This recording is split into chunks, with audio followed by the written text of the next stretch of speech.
This is Gary Atensi with CNTV, and today we're in Denver, Colorado. I'm here at Dunn Consulting and Training. Since 2013, they have offered specialized compliance assistance to transfer agents and broker-dealers across the nation. I'm here with the founder, principal, Timothy Dunn. Thanks so much for joining us here today. Let's start off a little bit yourself. Mr. Dunn, basically you began this in 2013, 14, like you say, but it was many, many years before that you've been involved in this type of industry, all the way back as an operations manager in New York, most recently conducting many tests, compliance examinations here in Denver. Share with me a little bit how it is you got involved in this type of industry. I was employed by the Securities and Exchange Commission as a staff accountant and examiner for 21 years. And at the end of that career, I'm still young enough to enjoy life, and I thought, let me use that skill set to try and help people in the industry to get through the myriad of federal securities laws. Sometimes that can be a challenge. I saw that when I was on staff with the commission, that people would get overwhelmed with, how do I stay in compliance?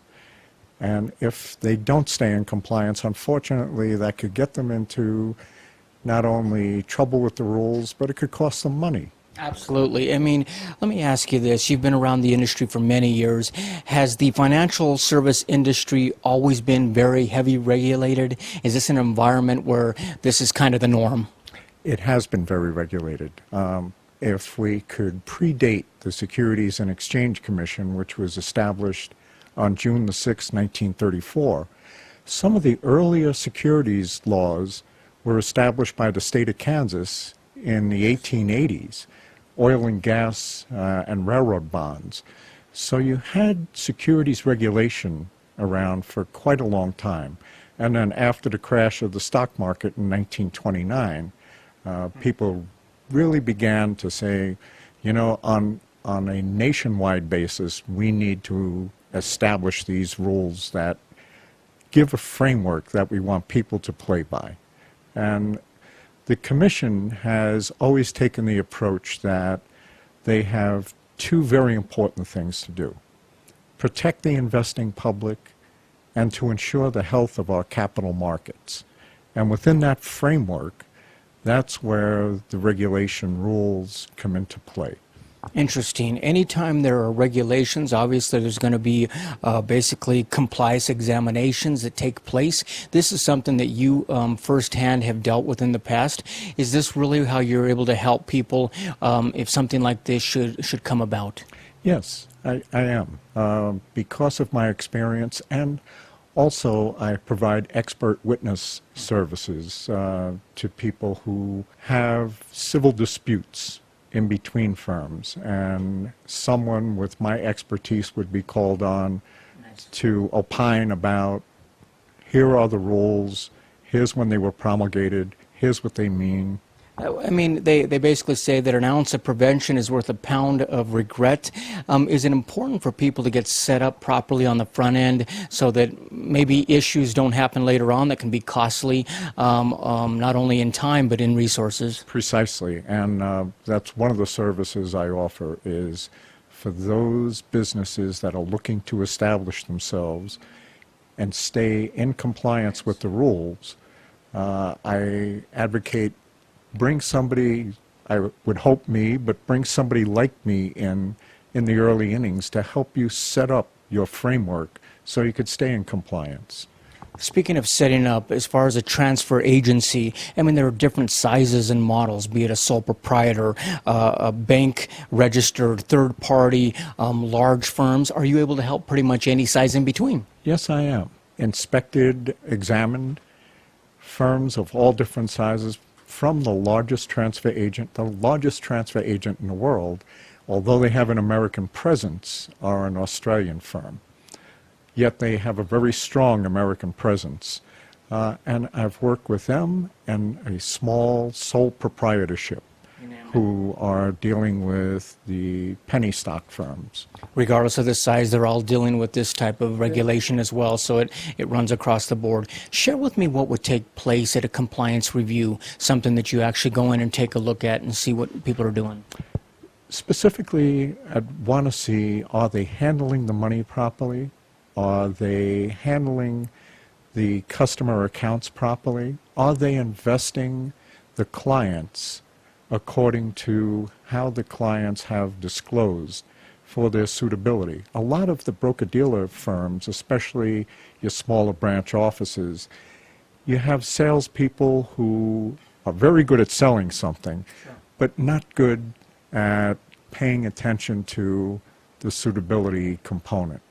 So, for instance, they may want to move somebody who is a senior citizen who has been investing in something very conservative their entire life, and they get a new broker who said, boy, I'm really interested in options. Well, that may not be suitable for the investor. And it's trying to help the firm itself, as well as the individual investor, to understand what do you really want to do, and how do you protect your money, and how do you protect your firm? Because if, yeah, it is a back and forth, because if you have a sales representative who is maybe defined as a rogue representative, they're going to hurt the firm as well. Absolutely. I mean, even on the front end, if it looks like it's something that looks to be beneficial, in the long term, it's not good for any of the parties involved. So you're really looking at transactions, turnaround, basically record keeping, balance positions. These are all things that you're really involved in overseeing. Yes, very important for all of those components, as well as how are you managing your firm. I have an MBA from the University of Colorado. And my experience in the industry as an operations manager, I try to provide that service as well. Have you positioned your firm well enough? Are you managing it properly to get the most out of the firm, as well as staying in compliance?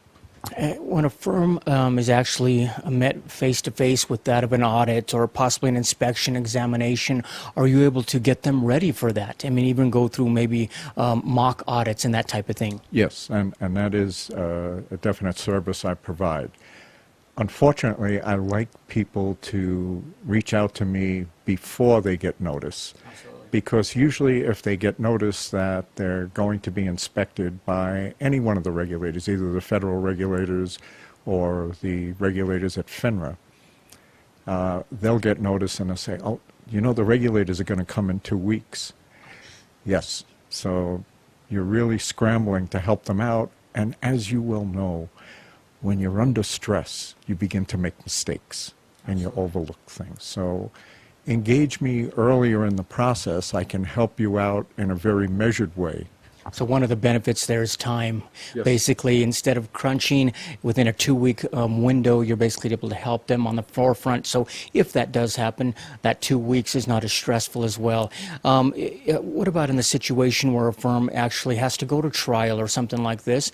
You mentioned earlier you're able to help with litigation support or even expert witness. Is that something that takes place and basically something you have a lot of experience in the past? Yes, I do. Testified on the government's behalf when I was on staff with the government, and now in my consulting work, I've assisted firms with litigation support and have been engaged as an expert witness on either side, either the plaintiff side or the defendant side.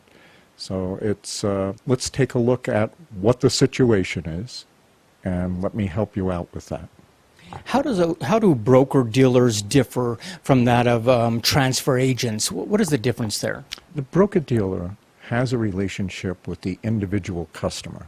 Okay. So if I want to buy a product, be it a stock or a bond or a mutual fund, I'm usually going to go through a broker-dealer. A transfer agent is the record keeper for an issuer. If we can use IBM as an issuer, they issue stock. They hire a transfer agent to keep those records of ownership, and every time a ownership change occurs, the transfer agent is responsible for making sure that there's an orderly change. Interesting. So you're able to offer services to the transfer agents as well as the broker-dealers, consulting for any one of those. You've done testing in the past like that of anti-money laundering tests. Tell me what that is a little bit.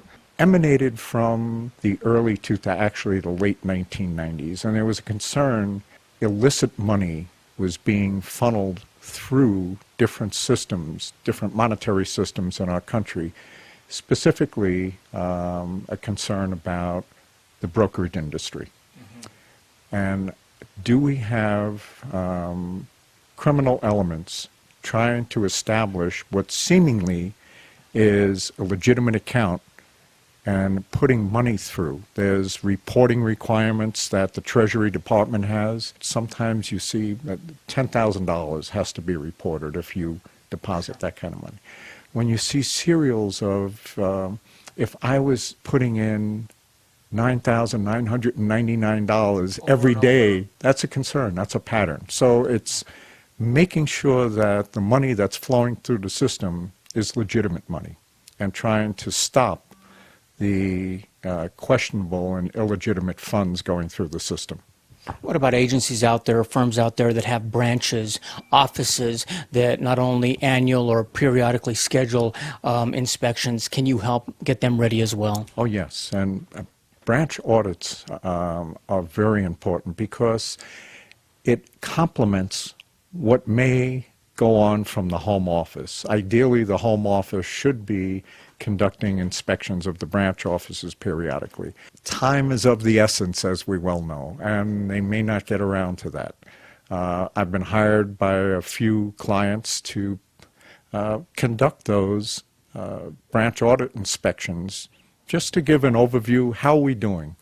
You know, finger on the pulse. We doing okay? Is there something that needs a little help? And that, again, is get me involved early so I can help you out. Absolutely. Instead of crunch time. Absolutely. I mean, I would imagine over 30 years in this industry that you've seen a lot of changes. You've probably seen increases in regulations, one of those being supervisory controls. Is that something that is more on the forefront? It is, because it became very important in the industry itself, and the industry groups were beginning to say, you know, we don't have as firm a handle on what our supervisors are doing.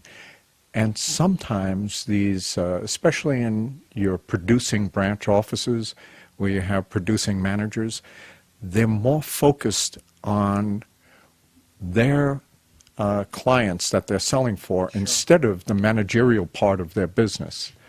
So it became a little bit of an issue, and the supervisory controls became more prominent. Interesting. Viewers, take a look at the bottom of the screen right there. What you're going to see is his website.